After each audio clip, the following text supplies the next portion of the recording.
Method को लाया, जो मेथड था ऑब्जेक्टिव ऑब्जर्वेशन मेथड।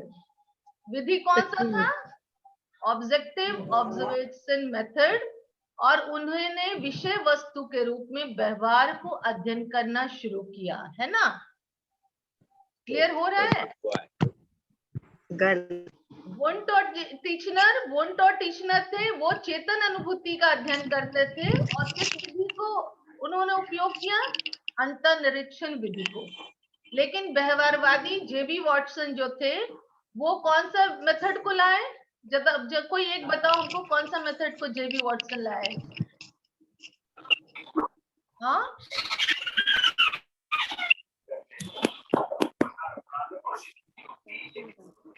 आवाज नहीं जा रही मेरी।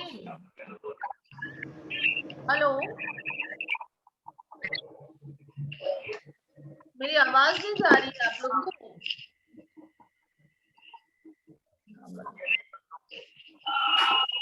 समन, आवाज जा रही है बेटा?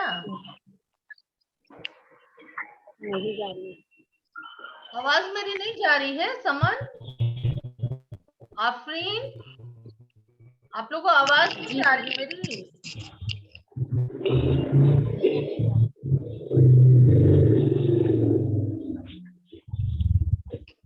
आवाज जा रही है बेटा? आ रही है आवाज। ठीक है, चलो, जा रही है ना? तो यहाँ पे देखो कि बेलम वुंट जो थे,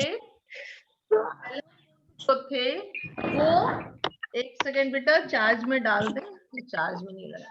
बेलम वुंट जो जेबी वॉटसन थे, वो बेलम वुंट के अगेंस्ट में उन्होंने एक मेथड को लाया जिसको ऑब्जेक्टिव ऑब्जर्वेशन मेथड कहा जाता है। और इस मेथड के थ्रू उन्होंने उनका जो विषय वस्तु का अध्ययन करने के लिए जो विषय वस्तु था वो व्यवहार था।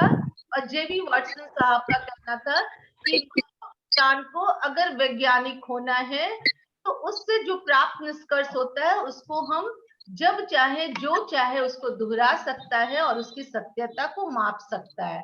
तो इसीलिए उन्होंने विषय वस्तु के रूप में व्यवहार का अध्ययन करना शुरू किया। और व्यवहार को अध्ययन करने के लिए, आपके व्यवहार को अध्ययन करने के लिए उन्होंने ऑब्जेक्टिव ऑब्जर्वेशन मेथड लाया, है ना? और इस मेथड के थ्रू किसी भी व्यक्ति के व्यवहार का अध्ययन करके अपने अनुभव के आधार पे एक अनुमान लगाया जाता था, है ना? जैसे मेरे पास अनुभव है कि कोई व्यक्ति अगर दुखी होता है तो उसका चेहरा अलग सा बन जाता है, उसके चेहरे पे उदासी नजर आती है, वो आंख में पानी रहता है। तो उस आधार पे हम अनुमान लगाते हैं कि इस व्यक्ति के साथ कुछ ऐसी घटना, दुख भरा घटना घटा है जिसकी वजह से उसका चेहरा इस तरह का है ना? तो यही हमारा ऑब्जेक्टिव ऑब्जर्वेशन मेथड के थ्रू हम किसी के व्यवहार का अध्ययन करना शुरू किए। अब आया बाह्य निरीक्षण विधि के द्वारा हम दो तरह के व्यवहारों का अध्ययन करते हैं। एक बाहरी व्यवहार है और दूसरा आंतरिक व्यवहार है, जिसको हमने आपको पहले क्लास में भी बताया था। तो लेकिन समझ को रिपीट करने के लिए इसको कर दिए थे, है ना? हमको लगता है आफरीन और रेडमी, कौन रेडमी जिनका है, प्लीज ऑन करो। तो कोई वीडियो ऑफ रखोगे तो कैसे पता चलेगा कि आप समझ रहे हो कि नहीं समझ रहे हो? अब देखिए हम लोग मेरे को लगता है कि ऑब्जेक्टिव ऑब्जर्वेशन मेथड आप समझ गए होगे। समझ में आ गई है समझ?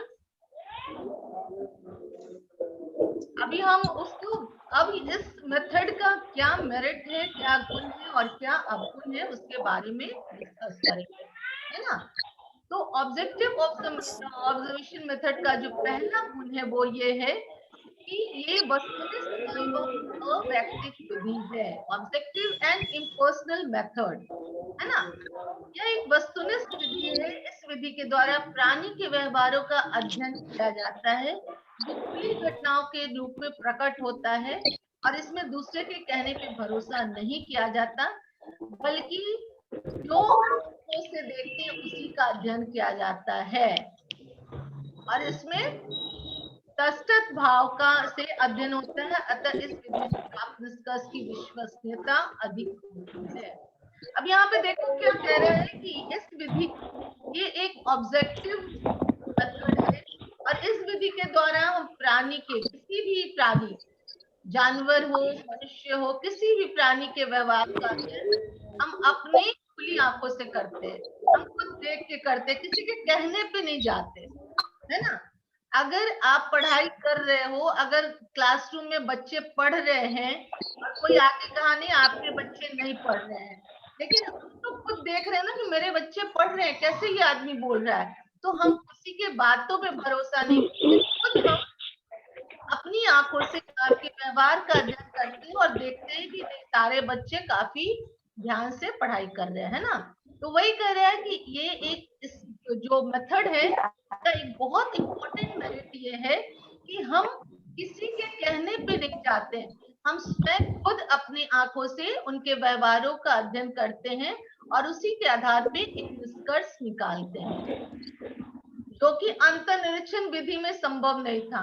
अंतर्निरीक्षण विधि में आप स्वयं निरीक्षण करके बताते है ना, ऐसा ऐसा है तो वो हो सकता है गलत भी होता था, लेकिन ऑब्जेक्टिव ऑब्जर्वेशन मेथड के थ्रू हम स्वयं आपको रीड करके और एक निष्कर्ष पे आते हैं, जिसके चलते जो प्राप्त निष्कर्ष है उसकी विश्वसनीयता अधिक होती है।